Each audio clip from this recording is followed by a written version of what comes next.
هاي يا جماعه، ازيكم؟ عاملين ايه؟ ويلكم تو ماي يوتيوب شانل. لو انتوا اول مره تشوفوني ويلكم باك، لو انتوا اوريدي عاملين لي سبسكرايب. النهارده انا هعمل معاكم ريدنج فلوج لاكتر كتاب انتوا طلبتوه في الكاتيجوري بتاع الفانتسي، وهو The Cruel Prince لهولي بلاك. طبعا The Cruel Prince هو سمعته سابقه نفسه وكل الناس بتقول عليه تحفه واحلى كتاب فانتسي and so on. فاحنا النهارده هنقراه مع بعض وهنكتشف الكلام ده بجد ولا اي كلام. قبل اي حاجه حابه ارحب بيكم في ماي ريدنج كورنر. يوجولي انا بقرا هنا في الحته دي من الاوضه، بشغل الفيري لايتس بتاعتي وبقعد بالهيئه دي. فيور فيري ويلكم معايا النهارده.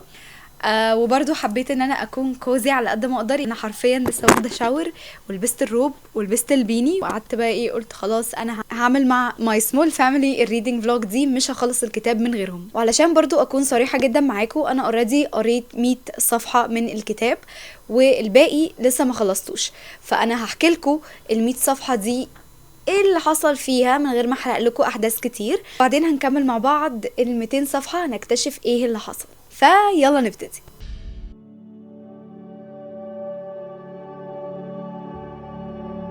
اول حاجه خالص القصه بدات بجريمه قتل لمامه البطله بتاعه القصه اللي اسمها جود. جود كان عندها 2 اخواتها تايرن وفيفي، مامتهم اتقتلت قدام عينيهم، وجه واحد غريب شكله مش بشري اخدهم وراح بيهم عالم الفيري او عالم خيالي تاني خالص بعيد عن الارض، وكان اسمه مادوك. مادوك هو كان اوفيشال في عالم الفانتسي ده، وكان جاي ياخد بنته هي اخت جود اللي نصها خيالي ونصها بشري.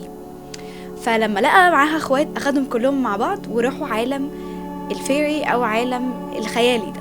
جود طبعا كان عندها تروما شويه بسبب موضوع مامتها، وما كانتش فاهمه فيه ايه، وما كانتش عارفه تتعود على العالم الخيالي اللي هي كانت فيه. يعني ممكن مثلا الواحد يتخيل ان هو عادي عايش في القاهره، فجاه يلاقي نفسه عايش في عالم مع بيتر بان، اكيد الموضوع مختلف. كانت بتحاول جدا انها تفت ان مع العالم الخيالي ده. المهم long story short، أحداث كتير حصلت مع جود تتلخص في إن جود عايزة تثبت نفسها بالنسبة للفيريز دول، إنه هي مش مجرد بشرية ضعيفة، ولكن هي قوية جدا زيهم وممكن تبقى so powerful equally ليهم.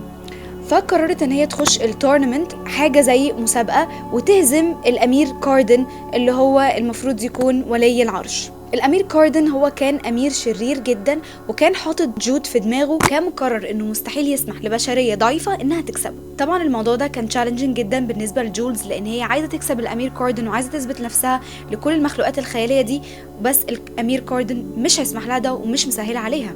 في اخر حاجه خالص في ال100 صفحه اللي انا قريتهم، ان جولز وقفت او شاركت في التورنمنت، وقفت قدام كاردن وبجحت فيه قوي، اللي هو ايه، انا هكسبك، يعني هكسبك وانت مالكش عندي حاجه. فمن هنا بقى هنكمل قرايه وهنشوف جولز عملت ايه. قبل ما انسى، اخر حاجه خالص حصلت في ال100 صفحه، ان دارين اللي هو اخو كاردن جه لجولز وقال لها ان هو عايزها تبقى تحت خدمته، وانه لما يبقى ملك هيخليها سولجر او هيخليها من الحرس الملكي بتاعه. وده اصلا كان حلم جولز علشان تثبت نفسها ان هي باورفل في عالم الفيريز. يلا نكمل قرايه. انا دلوقتي هبتدي بشابتر 11 وهكمل الاحداث اللي حصلت بعد ما برنس دين، سوري ما كانش اسمه دارين، اسمه دين، قال لجولز ان هي تبقى تحت خدمته وتعمل الحاجات اللي هو هيقولها عليها، علشان لما يتولى العرش ويبقى هو الكينج بدل كاردن، هي تبقى من ضمن الحرس الملكي. keep you updated بكل حاجه.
بصوا يا جماعة، the reason ان انا اتفاجئت كده ان هي جود المفروض كانت قاعدة في some sort of a class، واحدة اسمها ناجل تقريبا هي التيتشر بتاعتها.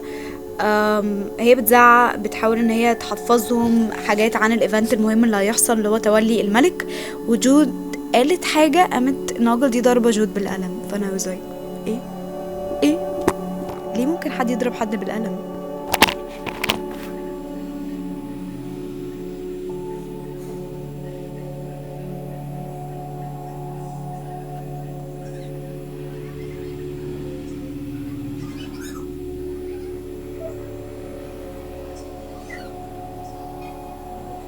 مش عارفة انتوا سامعين اخواتي وهما بيتخانقوا ولا لا، بس بجد هما اكتر ناس مزعجة في حياتي.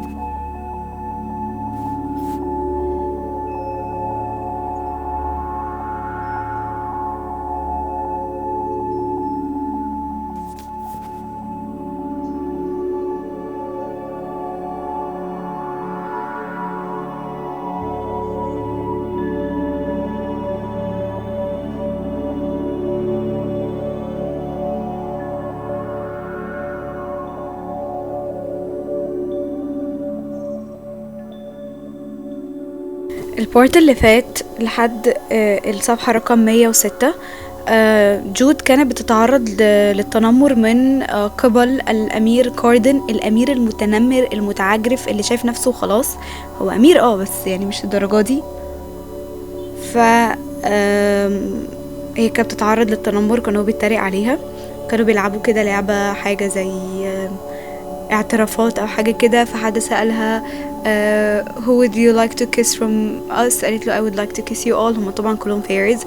فكاردن قال لها خلاص since I'm your prince you can kiss my foot and tell me how great I am and how much respect you owe me وحاجات كده.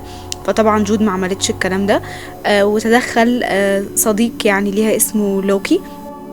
لوكي خد جود ورجعها البيت. دي اخر حاجة حصلت لحد البيج 106.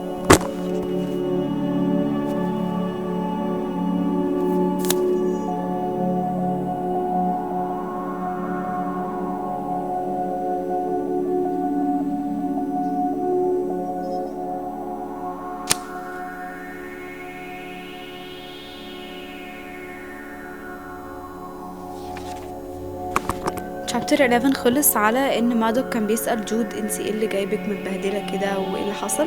فهي طبعا مرضتش تقوله اللي كاردن واصحابه عملوه فيها، ان هم اتنمروا عليها. ومش بس كده، هي كانت كاتبه ان هم they tried to kill her، حاولوا ان هم يقتلوها علشان يمبرس كاردن.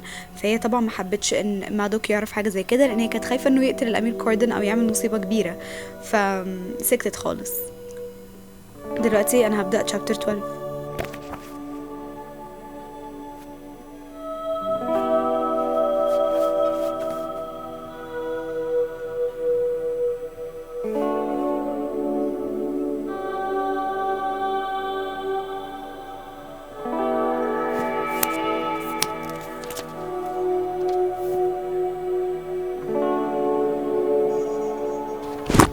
جماعة انا هاخد بريك. I know ان انا بقالي 10 minutes بس انا محتاجة اشوف الاكل عشان احنا طالبين غدا وهنكمل تاني. هاي يا جماعة، انا رجعت. طولت شوية كتير قوي. يعني صليت المغرب وكلت، كنا جايبين ماكدونالدز وبتاع، وقعدت كلت مع اخواتي عشان ما اسيبهمش ياكلوا لوحدهم. وبعدين قلت هرجع اكمل قرايه. عارفه ليه؟ يعني اللي هو ما كنتش عايزه ان انتوا تجوين مي في الاكل، بس موضوع اصلا بلوجينج ده كله بالنسبه لي حاجه غريبه شويه. فاكتر حاجه فيفر بالنسبه لي ان انا اصور نفسي وانا باكل في اي حته في اي مكان، حتى في اي فلوج. ما بحبش اصور الاكل، ما اعرفش ليه. فتعالوا بقى دلوقتي نكمل قرايه في The Cruel Prince. Let's start.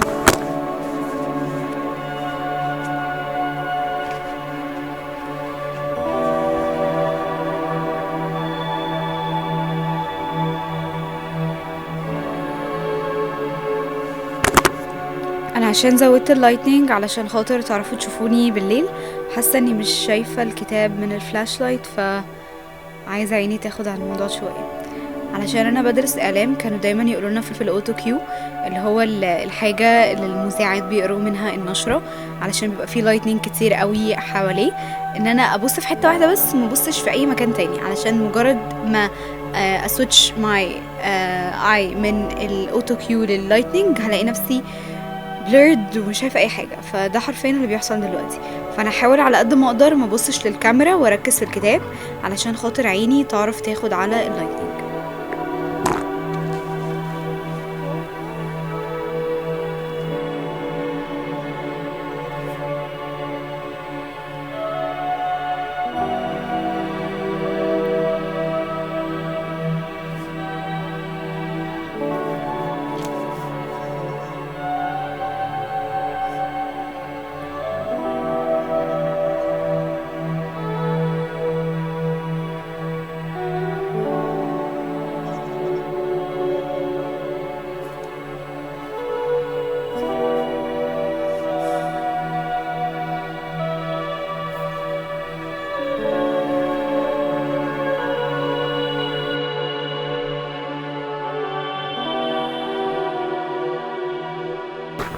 بصوا في الشابتر ده جود كانت بتتكلم ان هي بقت السباي بتاع برنس دين جوه الكاسل، فهي المفروض بتدور له على evidence لحاجات.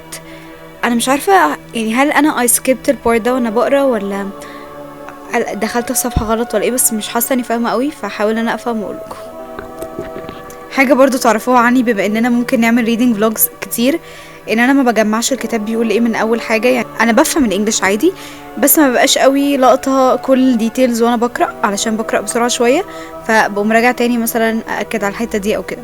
يعني شويه عندي تشتت في موضوع القراءه ده، خصوصا لو كانت نوبل.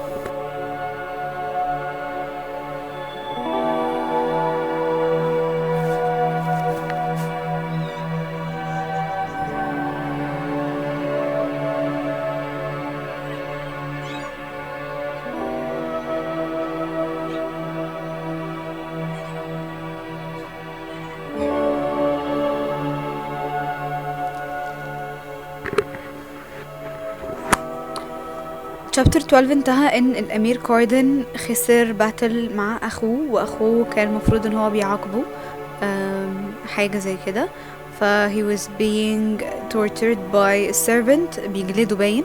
و جود بتقول في الاخر ان however horrible Corden might be I now see what he might become and I'm truly afraid. يعني هي كده بتقول ان كاردن هيبقى عنيف اكتر مما كان معاها ومع اي حد بسبب اللي حصل له ده، لان his prince brother humiliated him، يعني اهانه قدام الناس.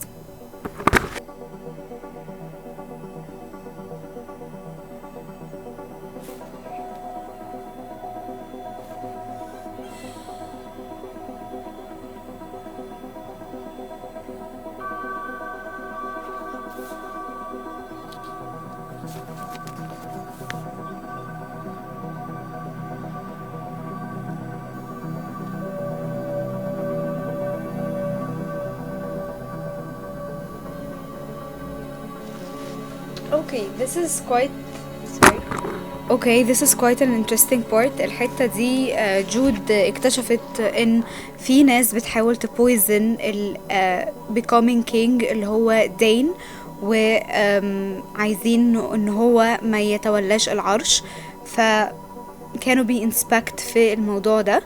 واخر حاجه خالص قفل عليها الشابتر، لان أنا طبعا مش عايزه احرق لكم كل التفاصيل وابوظ كل الفن. ان جود برنس دين خدها هو والمستشار بتاعه اللي اسمه روتش لحاجه اسمها The Court of the Shadows. فهنشوف دلوقتي في chapter 14 ايه هو The Court of the Shadows اللي جولز خدوها فيه ده.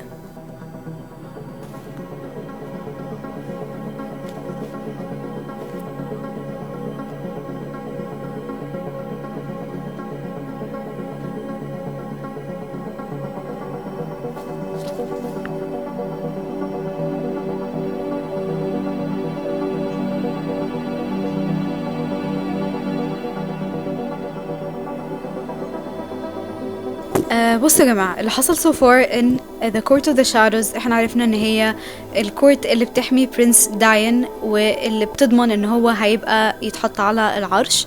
تاني حاجة حصلت كان حوار ما بين جود ولوكي اللي هو صديقها اللي انقذها من كاردن لما كان بيتنمر عليها الشابتر اللي فات، وبيسألها هو انت ليه مش بتقولي لمادوك اللي هو بابا تايرن اختها اللي هو قتل مامتها في الاول عن اللي هما بيعملوه فيكي، هل انت خايفة ان هو يخش على الكلاس مثلا ويموتنا كلنا؟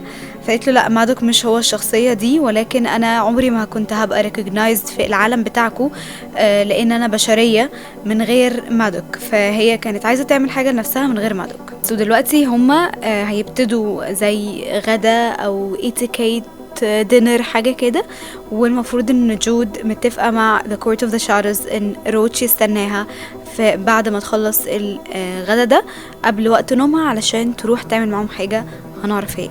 يا جماعة، اخر حاجة قبل ما انسى، تقريبا كده في حاجة ما بين جود ولوكي، حاسة ان في some sort of a spark of love. هنشوف بقى دلوقتي. النور بجد مدمرني، مش شايفة اي حاجة.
شابتر 14 انتهى ان تايرن اللي هي اخت جود، بس تايرن باباها هيبقى مع دوك اللي هو الشخصية الخيالية، جود تبقى بنت الست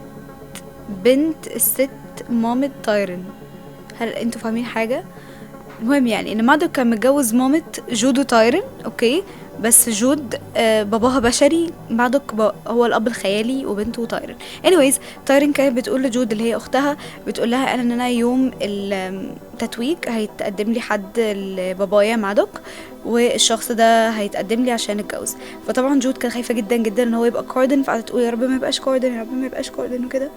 ولحد دلوقتي تايرن ما قالت لناش هو ايه، لان هي she made a promise ان she will never tell his identity before، قبل ما ده يحصل. دلوقتي هنبدأ نقرا chapter 15.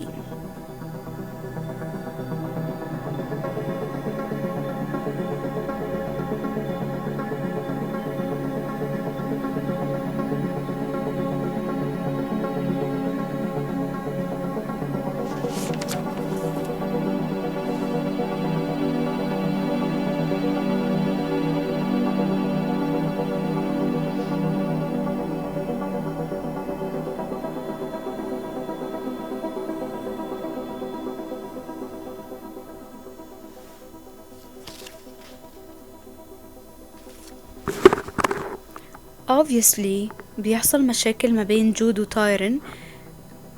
جود قاعدة مش عاجبها اي حاجة تايرن بتعملها، وتايرن مش عاجبها اي حاجة جود بتعملها، وانتهت خالص ان جود بتقول ان تايرن بتقول لجود مش عارفة قولي لباباكي اللي هو مادوك.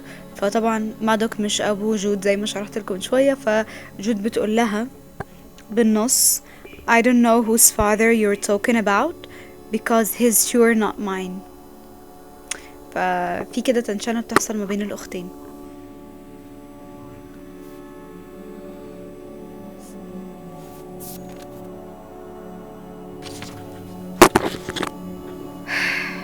المزيد من المشاكل ما بين كاردن وتايرن، وجود، التلاتة بيتخانقوا مع بعض. مش عارفة هل القصة فيما بعد ده هيحصل ولا لأ، بس ممكن اقول لكم expectation بتاعي من دلوقتي. انا حاسة ان جود وكوردن هيبقوا صحاب، او ان الباتل دي هتنتهي ما بينهم، فالدنيا هتمشي ازاي. بس انا في دماغي تو سيناريوز، انا بجد ما اعرفش ايه اللي هيحصل. السيناريو الاول ان جود وكوردن هيبقوا صحاب، السيناريو التاني ان جود هتنتصر على كوردن وهيكون في جزء تاني ويكون في مشكلة قوي. انا اوريدي عارفة ان في جزء تاني من الكتاب ده، بس مش عارفة هل هو كاردن هو the wicked prince، ولا هو بس the cruel prince. فمش عارفة.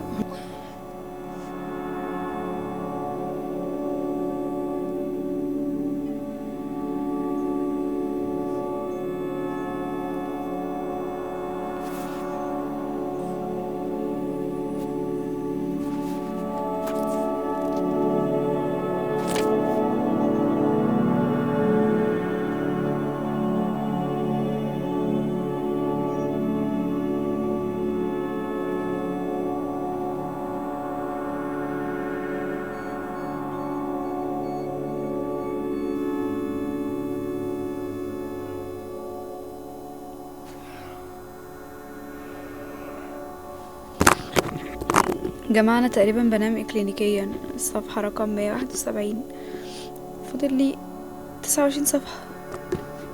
we can do it.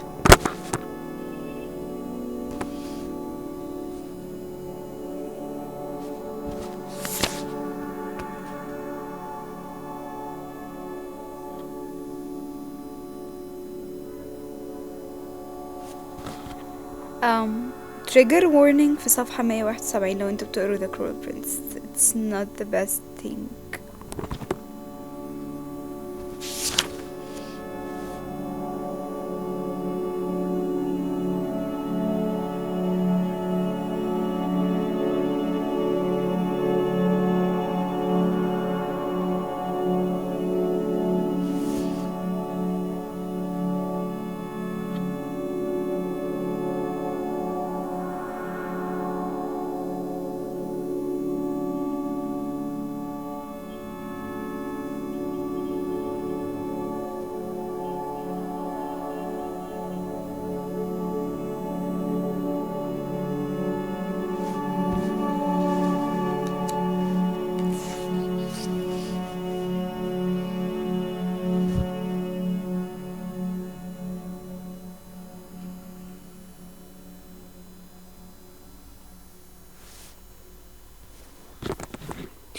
من 171 ل 174 it's not the best thing in the world.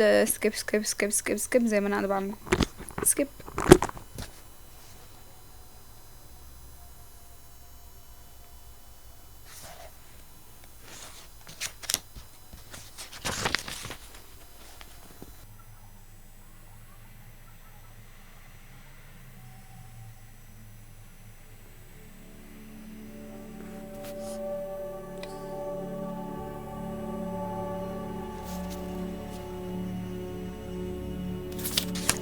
مش عارفة ليه نظرية المؤامرة اللي عندي حاسة ان لوكي هو الشخص اللي تقدم لتايرن، وجود بتحب لوكي، ولوكي بيحب جود، وهيبقى في مشكلة.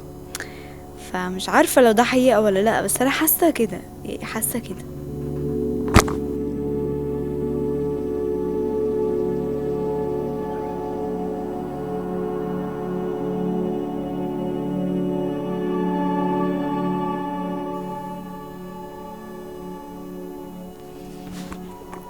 دلوقتي جود اللي عملته ان هي سرقت هيومن سيرفنت من القلعة بتاعت برنس بالكن، اللي هو مشتبه فيه انه يكون عامل مصيبة سودا، يا اما هيسم دين اللي هيبقى كينج، او اصلا هيكون ليه يد في قتل ام لوكي.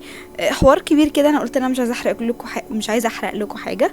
ف دلوقتي جود سرقت هيومن سيرفنت وبتحاول انها ترجعها تاني عالم البشر. البنت عندها انهيار عصبي، مش قادره تصدق ان ايه كل ده اللي حصل، لان جود واختها فيفي اللي هي تقريبا اختها التوأم حاولوا ينقذوا البنت اللي هي اسمها صوفي الهيومن سيرفنت من القصر بتاع بالكن، بس البنت ماتت. مش عارفه ليه بتأثر قوي بالحاجات دي، بجد حاسه متأثره قوي. دلوقتي احنا هنبدأ chapter 18 وقدامنا 5 pages ونبقى خلصنا البورشن بتاع النهاردة، وبكرة ان شاء الله نكمل another 100 pages تقريبا. كده هكون خلصت النوبل.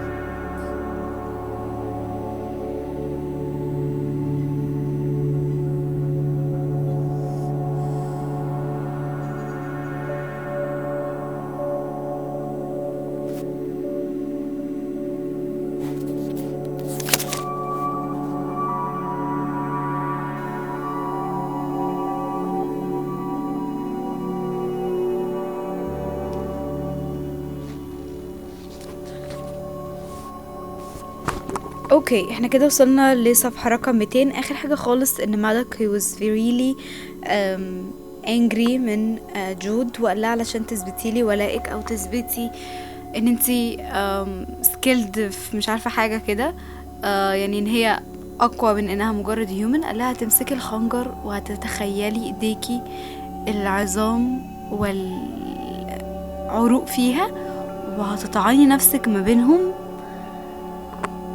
وهي عملت كده وبقى في دم على الديسك، وبعد كده حصل زي conversation صغيرة ما بين الأميرة أوريانا وبرنس داين اللي هو هيبقى الكينج. بس وكده احنا وصلنا لرقم 200. انا كده خلصت البورشن بتاع النهاردة. عندي حاجات اعملها في الجرادويشن بروجكت هقعد اعملها، وكمان حاسة اني محتاجة اقوم من المود ده عشان انا هنام ولسه الساعة 6 مش هينفع انام دلوقتي. بس وهكمل بكرة، فاستنوا برضو في البارت ده او ممكن بارت لو حاسة ان الفيديو طويل قوي باقي reading vlog. بس thank you so much for joining me. بما اننا على اليوتيوب ما تنسوش تعملوا لي سبسكرايب.